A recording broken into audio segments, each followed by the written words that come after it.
Penyanyi sensasional Pinkan Mambo menurunkan bakat seninya kepada sang putri kedua, buah pernikahannya dengan Sandi Sanjaya. Sayangnya sebelum merilis album perdana, MA Putri Pinkan membuat satu Indonesia heboh dengan pengakuannya yang mengejutkan. MA mengaku mengalami pelecehan seksual dari ayah sambungnya sejak usia 12 tahun. Lalu mengapa MA baru speak up soal perundungan yang dialaminya setelah ia berusia 17 tahun? Apakah MA takut ayah sambungnya bakal balas dendam setelah keluar dari penjara? Mengapa Pinkan Mambo merahasiakan kasus pelecehan seksual yang dialami oleh putrinya? Dan benarkah Pinkan terlalu bucin kepada suami keduanya itu hingga tidak mempedulikan nasib anak kandungnya sendiri yang memilih pergi dari rumah ketimbang ribut terus dengan maminya? Lantas bagaimana sekolah MA? Bersama saya Maria Andromeda, kita akan mengulas kontroversi kasus pelecehan seksual yang dialami anak Pinkan Mambo dalam berita artis ternama Barista.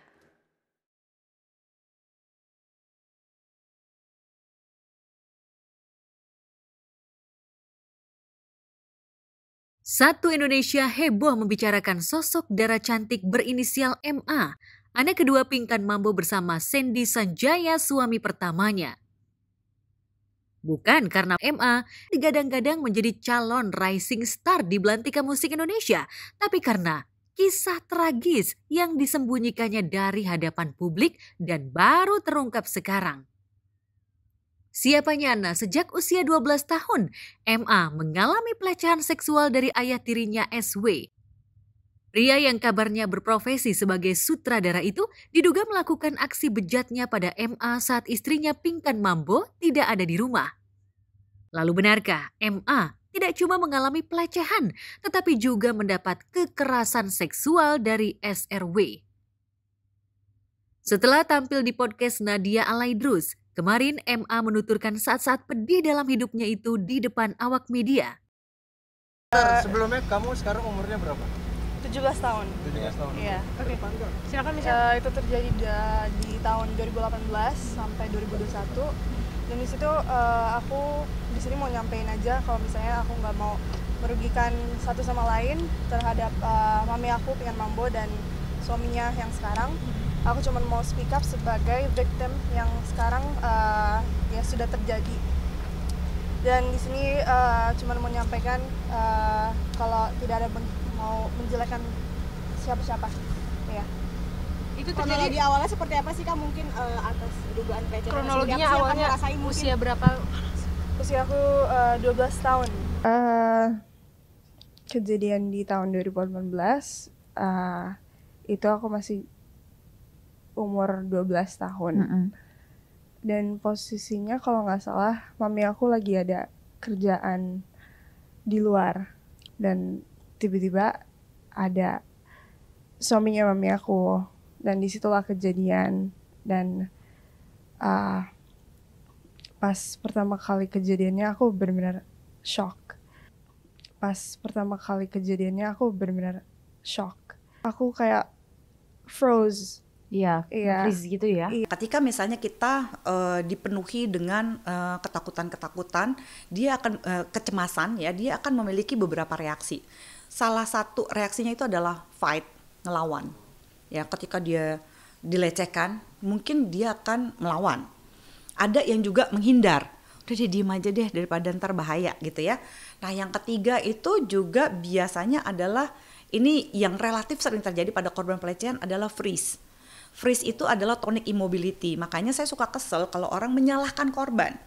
Ya, kalau ada pelecehan seksual, siapapun itu, umur berapapun, ya dia adalah siapa, kita harus dengerin dulu. Lebih baik kita percaya pada terduga korban dibandingkan kita percaya pada terduga pelaku. Memang butuh kekuatan mental untuk mengungkap aib yang terjadi pada dirinya sendiri, yang juga menimbulkan dampak psikologis pada keluarganya. Gurat-gurat kesedihan jelas terlihat pada gadis yang lahir di Jakarta 26 April 2006 ini. Terlebih, MA sempat takut mengadukan perbuatan bejat ayah tirinya kepada maminya. Setelah mengumpulkan keberanian selama 5 bulan, akhirnya MA berani mengungkapkan watak asli ayah tirinya itu kepada maminya. Sayangnya, Pinkan terkesan lebih percaya pada ayah tirinya SW. Di sisi lain, kabarnya setelah diperingati Pinkan agar jaga jarak dengan MA, SRW sempat pergi dari rumah. Kabarnya saat itu ia tengah merampungkan proyek film Gangsta in Love yang dibintangi Randy Pangalila. Dan itu selama berarti total yang di awal itu 5 bulan, itu dia berulang kali ya. Iya. Baru sempat dia pergi setahun, pulang lagi kan? Pulang lagi dan dia masih melakukan hal yang sama. Iya, dan bahkan mungkin bisa dibilang lebih parah. Ada juga kejadian di mana mami aku ada di rumah tapi dia masih bisa ngelakuin tanpa pengetahuan mami di belakang itu. Kamunya nggak bisa teriak tuh? Aku nggak bisa. Freeze ya? Iya, benar-benar itu kejadiannya udah bukan sekali 2 kali lagi, tapi emang benar kayak termasuk dalam seminggu pasti ada aja. Dan itu berterus-terusan sampai sekitar 2 tahun. Kenapa aku diam doang? Itu karena pas kejadiannya aku benar-benar gak bisa ngapa-ngapain karena takut sama dia. Takut pas aku ngebrontak, takutnya malah dia ngelakuin yang lebih. Di sini mau cuma menyampaikan supaya mami aku bisa sadar aja sih kesalahannya di mana, dan karena di dalam rumah aku nggak bisa ngerasain perlindungan dari mamaku sendiri.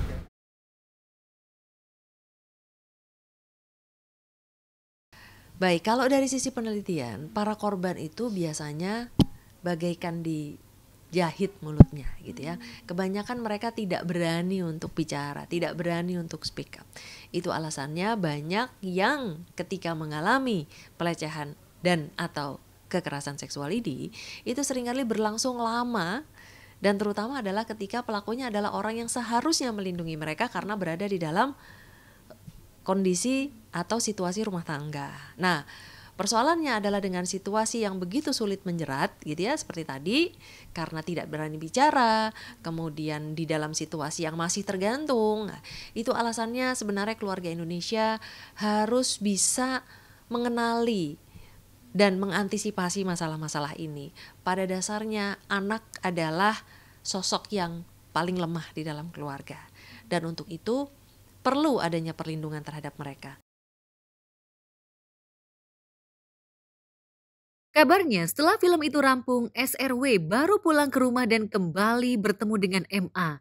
Diduga karena kesal pernah diadukan kepada Pinkan, SRW melampiaskan dendam dan hawa nafsunya kepada MA. Kisah pedih seperti dalam berita kriminal tentang kekerasan seksual ini berusaha MA sembunyikan karena takut dan rasa sayangnya pada mami dan adik-adiknya. Seperti diketahui dari pernikahannya dengan SRW, Pinkan beroleh 3 anak lagi, tapi semuanya masih kecil-kecil. Tapi, bila MA terus bungkam, SRW tidak mendapatkan efek jera dan hukuman setimpal. Udah hilang sih kesabarannya dari 2 minggu yang lalu, karena aku selalu dipojokin sama mami. Berarti ada trigger omongan verbal yang kurang mengenakan dari mami atau seperti apa? Iya, semacam begitu. Tapi untuk selebihnya aku nggak bisa ngomong gimana sih.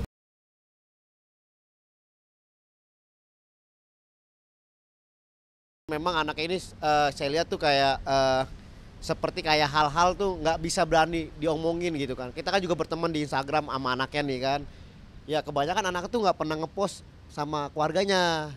Nggak pernah ngepost sama keluarga, pasti ngepost tuh sama teman-temannya ya. Teman-temannya, sebayanya lah gitu. Mungkin waktu saya ketemu memang yang saya lihat tuh dia anaknya ini kayak canggung gitu, nggak berani ngomong ya. Mungkin ada mukanya tuh kayak muka-muka kayak trauma ya. Mungkin di situ ada sisi satu yang seperti ini pelecehan, mungkin dia nggak bisa up gitu. Mungkin benar baru ditangkap dia baru bisa up, mungkin dia takut gitu kan. Sekarang udah mulai berani dia up. Kasus pelecehan atau pemerkosaan, itu ya korbannya baru berani, banyak banget yang baru berani ngomong tuh lama setelahnya. Entah berapa minggu, entah berapa bulan, entah berapa tahun baru ngomong. Dan biasanya orang dengan gampang ngomong kayak gini, lah kenapa nggak langsung ngomong, coba kenapa harus nunggu, ayo nyembunyiin apa gitu, misalnya gitu. Ya ngomongnya gampang bos, tapi buat korban, psikologi korban, mereka itu kan berhadapan dengan dirinya sendiri, konflik batin loh itu. Ngomong, aduh, saya udah kotor nih, saya udah gini nih, saya udah gini. Kan ini sebenarnya saya harus ngomong gak sih? Itu lama prosesnya, dan kadang-kadang banyak yang depresi. Dan ada yang bunuh diri loh, jangan salah. Ya, karena dia nggak sanggup menghadapi dirinya ataupun orang sekitarnya. Belum lagi orang-orang kayak orang-orang yang komentar tadi gitu. Loh kalau bener, belum lagi datang ke kantor polisi misalnya, minta bantuan misalnya. Itu harus cerita lagi prosesnya detail. Emang enak? Enggak.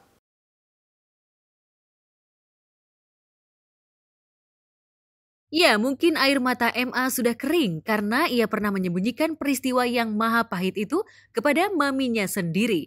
Ia juga sudah melewati masa-masa tidak menyenangkan kala maminya sulit mempercayai ucapan anak kandungnya sendiri dan cenderung lebih percaya pada suaminya.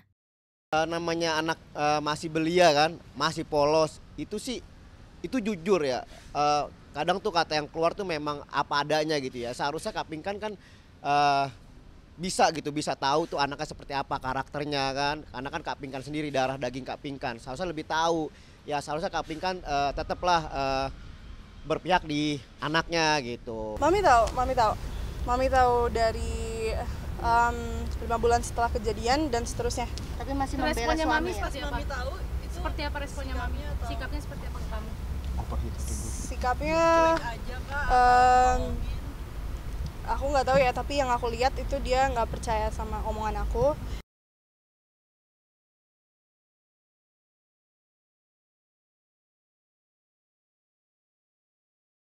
Januari 2021 itu ada hal kejadian yang dimana emang udah kelewatan banget.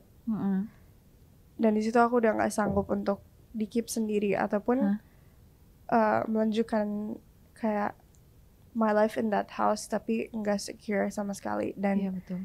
kayak dari dalam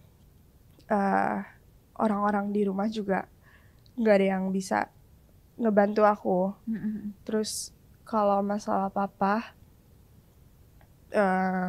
aku udah sempat mau bilang duluan, tapi karena hubungan aku sama dia waktu itu nggak terlalu dekat kan. Dan mami juga udah bilang ke aku jangan hubungin papa. Jangan bilang ke papa tentang kejadian ini, karena dia tahu tindakan papa pasti bakal ngelindungin aku dan ambil aku dari sisi mami. Dan dia nggak mau itu. Tapi saat hati MA remuk redam dan nyaris frustasi karena SW tak kapok melakukan aksi bejatnya sampai awal 2021, ia menghubungi papinya Sandi Sanjaya yang tinggal di Bali. Menurut MA, berkat laporan papinya itulah SW dijebloskan ke penjara pada pertengahan 2021 lalu. Siapa yang mendampingi kamu melaporkan ke pihak berwajib dan mendampingi kamu selama di pengadilan? Karena kan kata kamu mami tidak percaya atas ulah suaminya yang dulu. Yang selamatkan aku dari kejadian itu adalah papa aku sendiri yang udah lama nggak hubungan, dan aku telepon untuk jemput aku dari Bali, dan dia langsung segera jemput aku dan menolong aku dan urus sidang dan segala macam. Dan I'm very thankful that karena aku appreciate perjuangannya dia dan berbeda dengan mami aku sendiri. Ada tindakan fisik gak sih dari papa kandung kamu ke papa tiri kamu setelah tahu anaknya dilecehkan? Nggak ada, soalnya kalau misalnya tindakan fisik bakal berurusan dengan pengadilan juga kan. Terus pas di pengadilan aku disuruh ngomong kan. Yaudah aku ngomong kejadiannya dan alasan-alasannya. Terus giliran abis itu mami aku yang dipanggil. Jadi kita pisah-pisah karena orangnya tuh pada mau dengar dari orang satu-satu. Dan pas udah selesai, aku pengen tahu kan cerita dari POV mami itu gimana ke mereka. Dan aku telepon mami aku. Dan waktu aku telepon, aku bilang, mami bilang apa tadi? Mami belain siapa? Dan di situ pertama kalinya dia bilang dia ngebelain suaminya.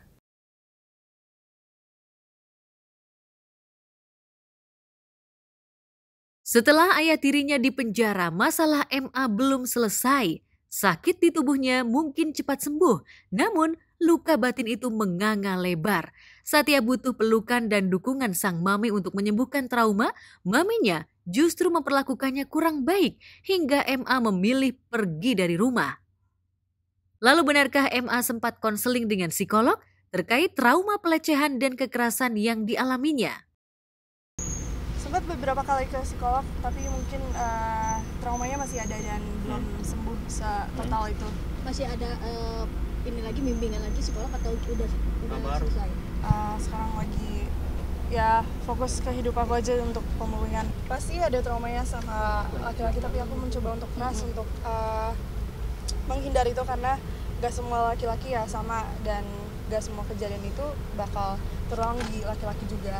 Dan ya sekarang lagi proses healing. Traumanya tuh selalu di-trigger sama kadang mami dan ya udah hilang sih kesabarannya dari 2 minggu yang lalu karena aku selalu dipojokin sama mami. Berarti ada trigger omongan verbal yang kurang mengenakan dari mami atau seperti apa? Iya semacam begitu, tapi untuk selebihnya aku nggak bisa ngomong gimana sih. Dari berbagai penelitian terhadap korban pelecehan sampai kekerasan seksual, memang ditemukan berbagai gangguan ya yang terkait dengan tidak hanya gangguan fisik, gangguan psikologis, sampai gangguan dalam hubungan sosial seseorang ya. Bagaimana kejadian atau insiden pelecehan seksual tersebut meninggalkan luka batin dan emosional yang cukup berat. Nah, sekarang tentu saja tergantung kepada satu beratnya tingkat kekerasan seksual yang terjadi, lamanya atau durasinya, semakin lama semakin panjang tentu dampaknya juga semakin berat. Lalu kemudian tergantung pula dengan apakah ada intervensi. Mereka yang tidak mendapatkan intervensi, pendampingan, dukungan dan lain sebagainya tentu akan meninggalkan luka yang lebih besar dibandingkan yang bisa beruntung mendapatkan intervensi setelah kejadian tersebut terjadi.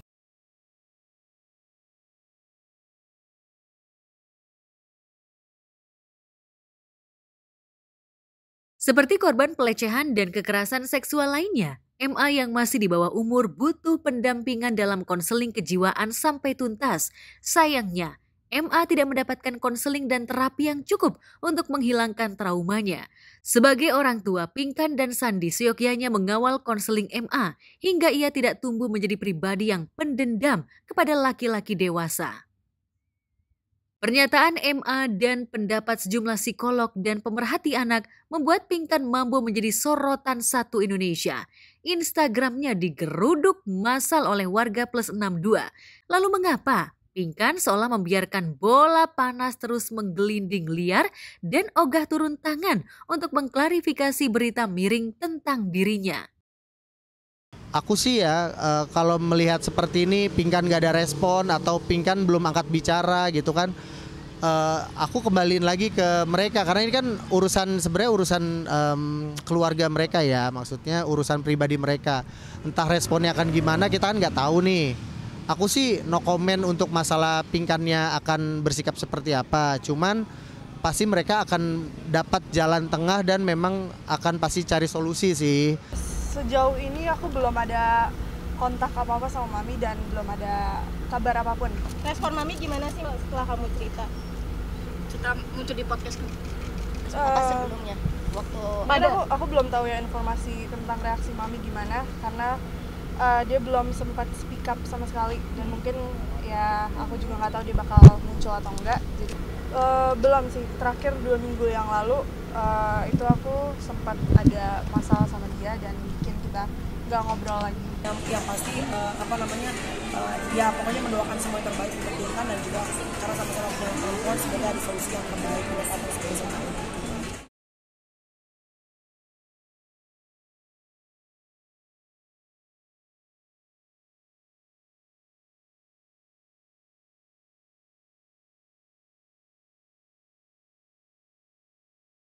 Sudah merenggut kehormatan putrinya sendiri, mengapa Pinkan belum bercerai dari SRW? Apakah ia takut ketiga anaknya yang lain tidak dinafkahi oleh SRW, ayah kandung mereka?